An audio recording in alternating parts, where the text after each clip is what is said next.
freedom. We have a petition going. If anybody hasn't signed it, it's over here on the little table.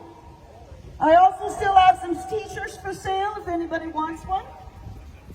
I also want to give a thank to Natasha there. She helped me hit the pavement putting out some flyers yesterday.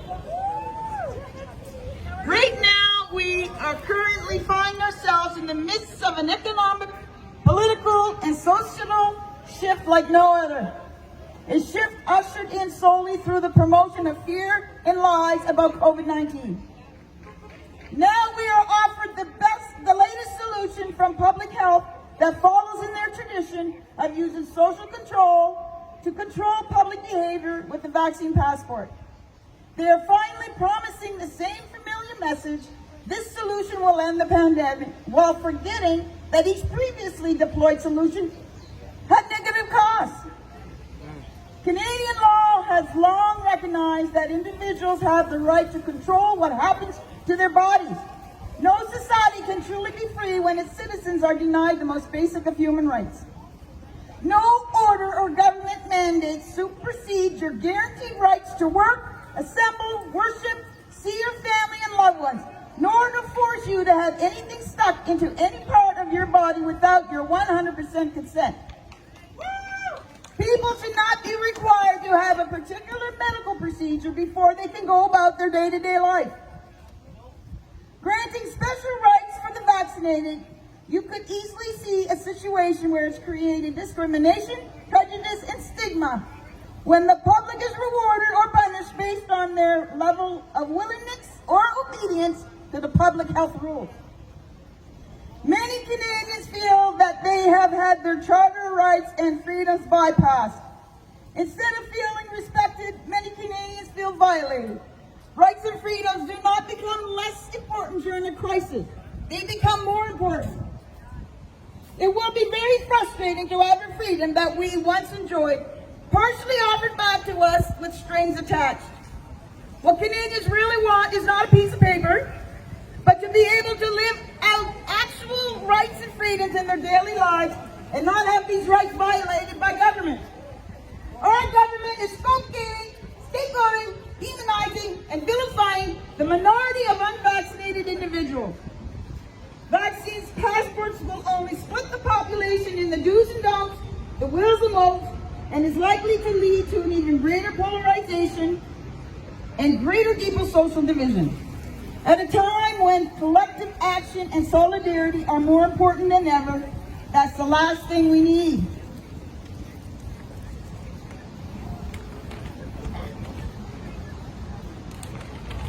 In paper.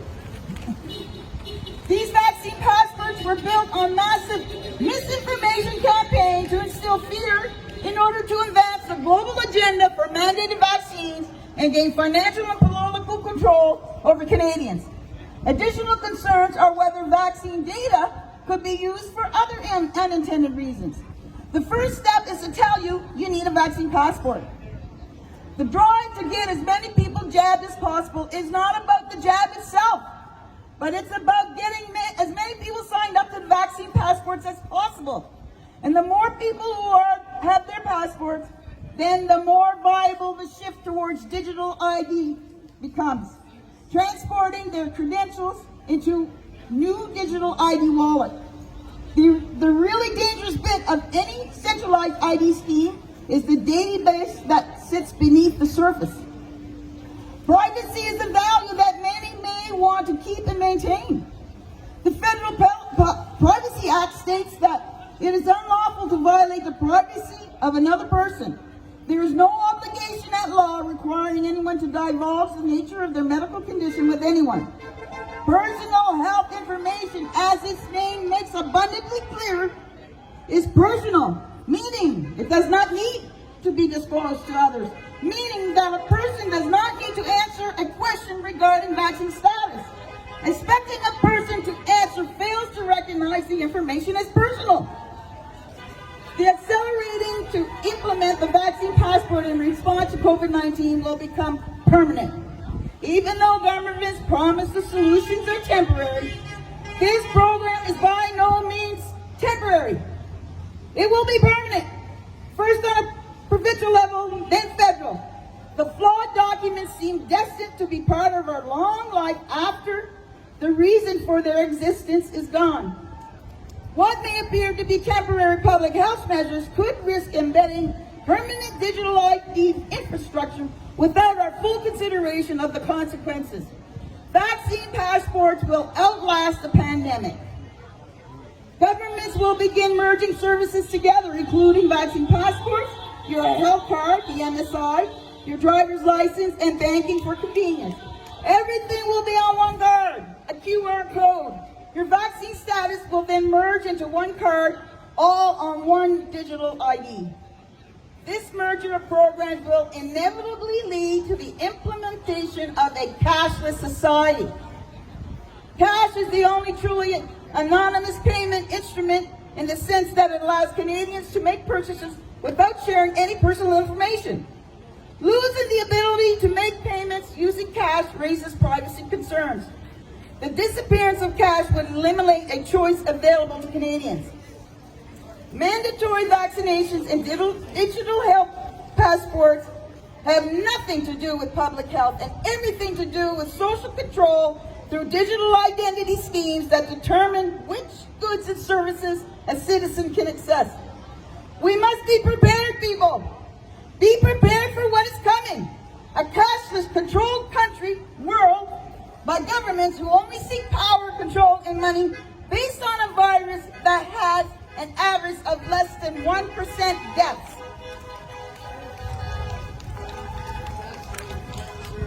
Vaccine passports are not technically mandated, but good luck doing anything without one. There's absolutely no semblance of what we once considered normal. What we are told is the COVID normal. We have a nation's population who believe they're free, but in reality, they continue to do everything they are told. We continue to live in a world where decisions are made on the basis of public health crisis to protect our safety. There will always be a new emergency ripe for the exploitation. No longer can we trust national politicians who have polarized or politicized our own health.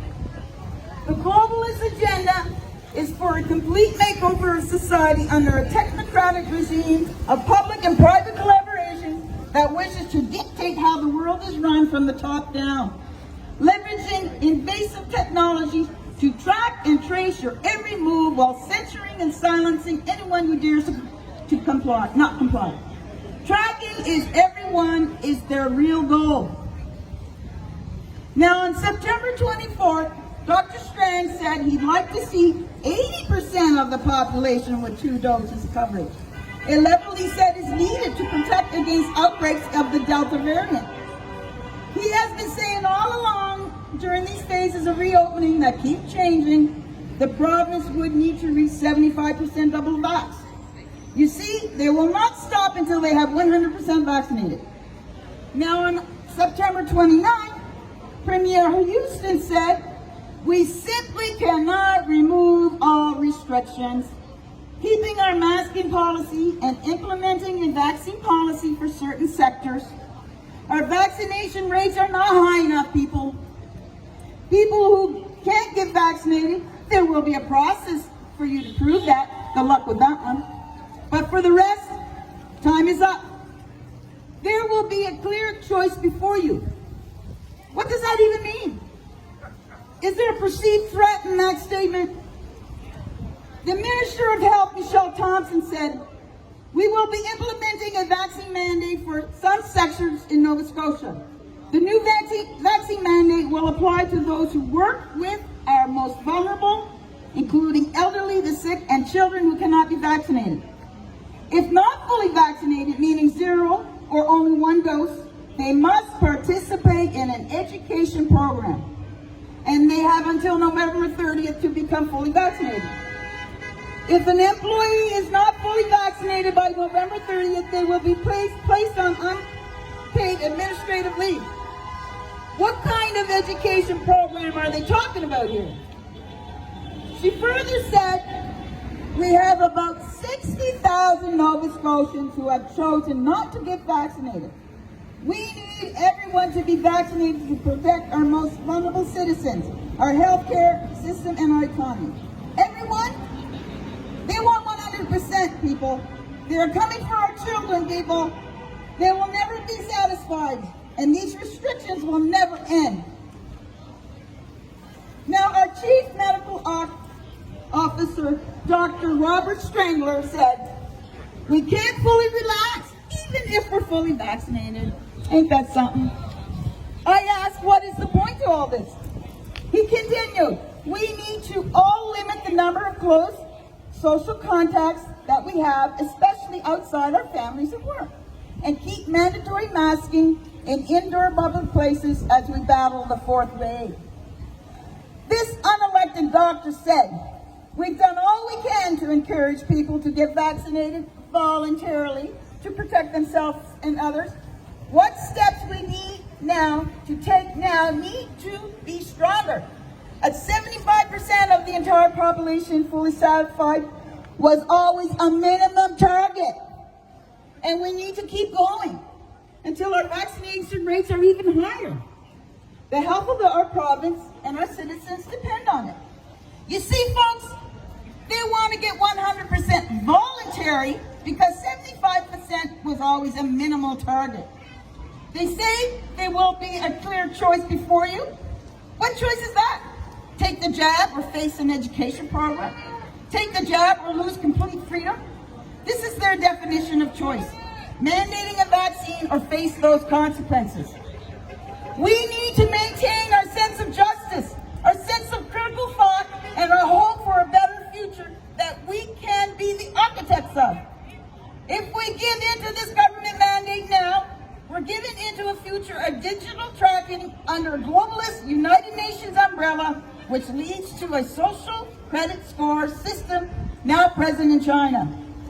If we do not put an end to these measures, we will be putting unlimited powers in the hands of the government to dictate what medical care we receive, what drugs we take, and what privileges they will allow us that should be fundamental rights. What can we expect of our future dystopia if we let this happen? A completely unethical, profit-driven, government-run nightmare and a future divided society. Vax passports are just a fraction of what's coming. The world has already seen these cards. They were called Pancarte or Ausweis, and they were instrumental in allowing the Nazi regime complete control over their daily life of movements of German citizens. Nazi has a definition. It's called National Socialism. It's the promise from the government to the people to get them into National Socialism, and it will be a revolution to get them out. Since taking office, Trudeau has demonstrated an agenda in support of communist dictators and has referred to Canada as the first post-nation state. Is this sounding familiar to y'all? History repeats itself. 80 years ago, Hitler wanted to rule the world. The same thing is happening now, but on a larger scale and worse, because the whole world is participating. That's right. Do we want compliance over freedom? No. Once we begin to surrender our fundamental freedom, there's no guarantee we will ever get them back. The manipulative global predators and their puppets in government have worked hard to isolate us with their lockdowns, forced facial coverings, and hate speech against the uneducated. It's the old divide and conquer method. We must unite. We must keep each other survive through this medical apartheid. That is why, as bleak as things may seem, we can have confidence that there are people all across this country who still have a desire to see Canada be a free nation where the rights and freedoms of the individual remain supreme. We need to love each other, work for each other, tighten our belts, and put as much time and energy as possible to acting against these global predators. Our dark winter is coming. Our government's tyranny will continue, and it won't be pretty, my friends. It will be ugly. A two-tiered society where those who choose to have bodily autonomy will be persecuted. They have said as much. It's past time to be frightened, my friends. Not of the virus, but of the actions of our government will impose upon us if we don't take their 100% of the population compliant and take their experimental gene therapy injections. The only cure for COVID and our government overreach is unity, survival, justice, and love. We must not submit. We must always recognize our God-given rights. Assert your rights and do not give in to the tyranny. Your freedom depends on it. We have the right to protect our faith and family and our freedom. Are you ready to fight with me? Yes. Are you ready to keep our freedoms alive? Yes. Are you willing to put your boots on and go down fighting side by side with me together, united for our children and their children to have what is rightfully ours? Yes. People, I say to you, freedom is ours for the taking. Who's with me? Thank you. We have Ashley over here because apparently our Nova Scotia human rights has changed.